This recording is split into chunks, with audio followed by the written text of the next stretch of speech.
वैसे तो भगवान सभी भक्तों के दास हैं। अहम भक्त पराधीनो ह्यस्वतंत्र इव द्विज। भागवत में कहा गया 9:4-63, मैं भक्त के अधीन हूं। वेद कहता है केवल भगवान स्वतंत्र हैं, शेष सब परतंत्र हैं, भगवान के अधीन हैं। एक श्री कृष्ण भगवान स्वतंत्र हैं, उनके ऊपर कोई नहीं। लेकिन भगवान का एक कानून है कृपा का, ये यथा माम प्रपद्यन्ते तांस तथैव भजाम्यहम्। जो जीव जिस भाव से मेरी भक्ति करता है, मैं भी उसी भाव से उसी मात्रा में उस भक्त से प्यार करता हूं। तो भक्त से भगवान को अपना स्वामी मानता है, अपने को दास मानता है, और भगवान को ही सुख देने का उसका लक्ष्य है, अपनी कोई कामना नहीं। तो भगवान कहते हैं मैं भी तुम्हारा सुख चाहता हूं और हमारी भी अपनी कोई कामना नहीं है। यानी ठीक उल्टा, तांस तथैव, गीता में कहा वैसे ही जैसे जीव मेरा सुख चाहता है, मेरी दासता चाहता है, ऐसे मैं जीव की दासता चाहता हूं और जीव का सुख चाहता हूं। ये भक्तों के लिए भगवान का कानून है। और बाकी के लिए समोहम सर्वभूतेषु न मे द्वेष्योस्ति न प्रिया। मैं समदर्शी हूं, न मेरा कोई दुश्मन है, न मेरा कोई दोस्त है। मैं सबके हृदय में चुपचाप बैठा रहता हूं और उसके आइडियाज नोट करता हूं, उसके मन के पाप पुण्य सब नोट करता हूं और फल देता हूं, और कुछ नहीं करता। कोई न दुश्मनी का काम करता हूं। मुझे गाली देता है तो मैं नोट कर लेता हूं, दंड नहीं देता उस समय, चुपचाप नोट कर लेता हूं।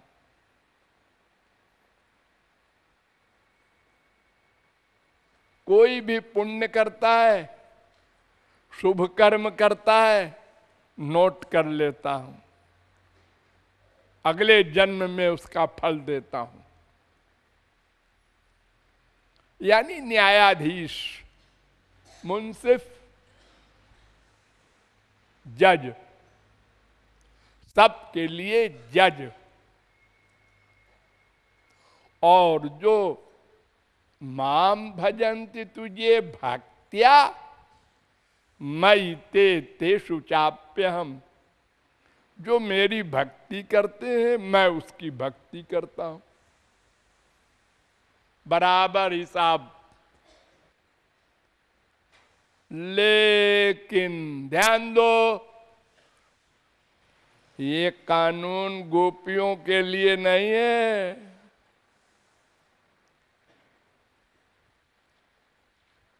गोपियों के लिए अलग बात है। गोपियों का प्रेम इतना बड़ा त्यागमय था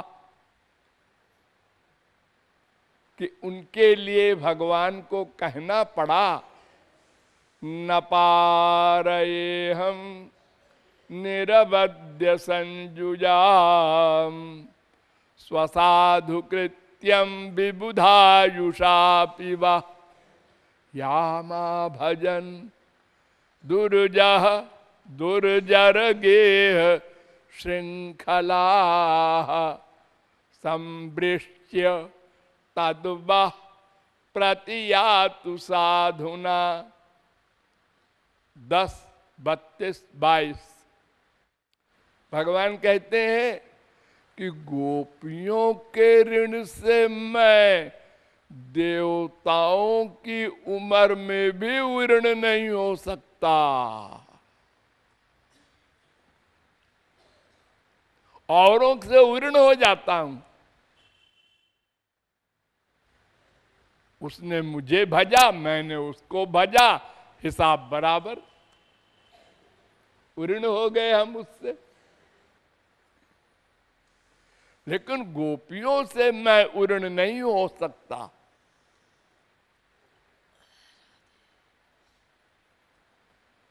इसीलिए ब्रह्मा शंकर और बड़े बड़े जो भी हुए हैं सब गोपियों की चरण धूल मांगे हैं। भगवान ऋणी है। इतना ऊंचा स्थान गोपियों का।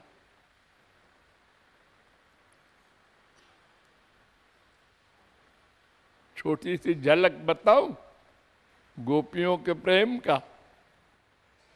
यत्ते सुजात चरणाम्बुरुहं स्तनेषु भीता शनै प्रियदधीमहि कर्कशेषु तेनाटवी मटसि तद्व्यथते न किंस्वित् कूर्पादिभिर्भ्रमति धीर भवदायुषाम न। गोपियां कहती हैं, हे श्याम सुंदर, जब तुम्हारे वियोग में मैं जलने लगती हूं, आग लग जाती है।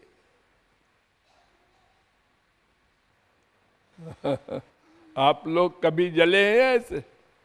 माँ के लिए, बाप के लिए, बीबी के लिए, पति के लिए, बेटे के लिए?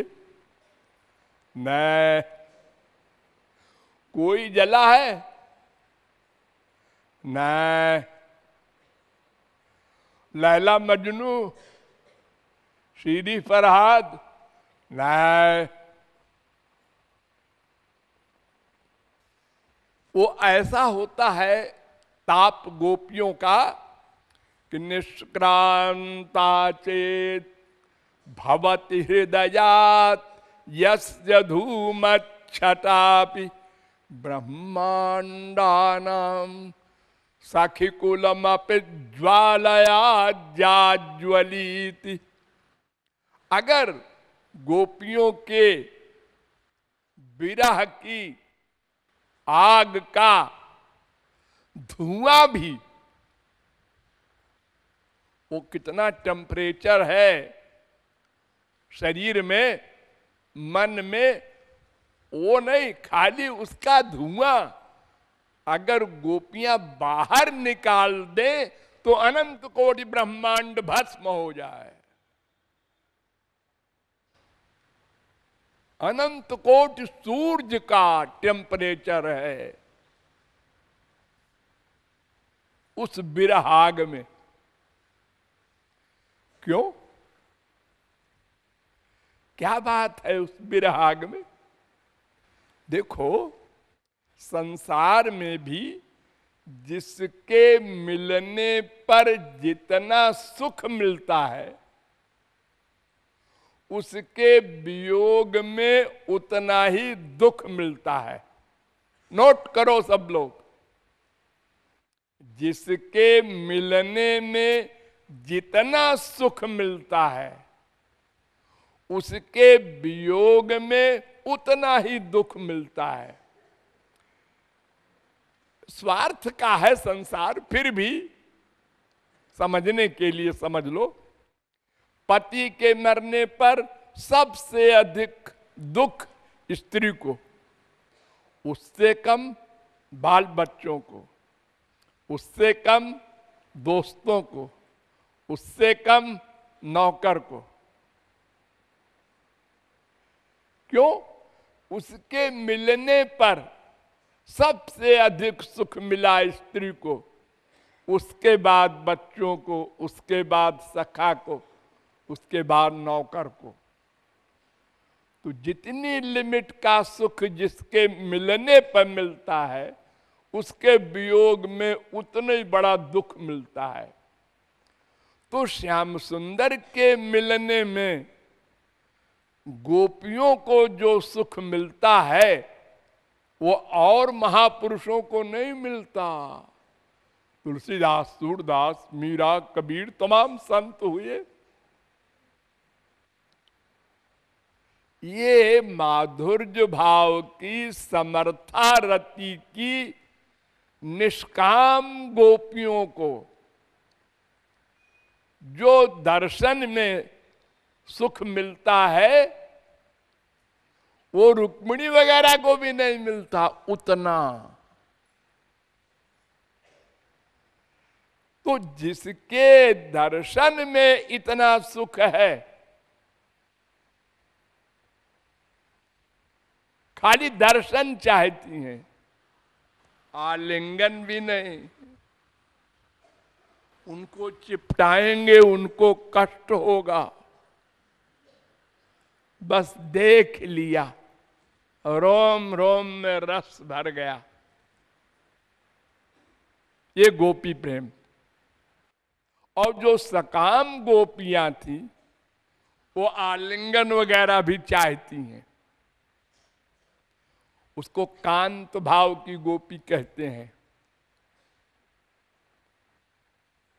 और ये सखी भाव की गोपी जो होती है निष्काम, एक केवल दर्शन, तो उनको इतना सुख मिलता है उनके दर्शन में, इसलिए वियोग में उतना ही टेम्परेचर है उनके।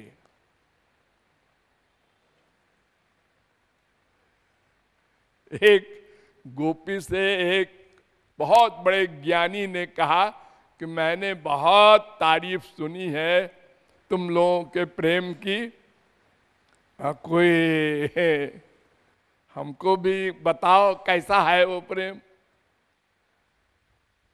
तो गोपी ने ऐसे ही श्वास को निकाला और ऐसे ही फूंक दिया, पेड़ जल गया,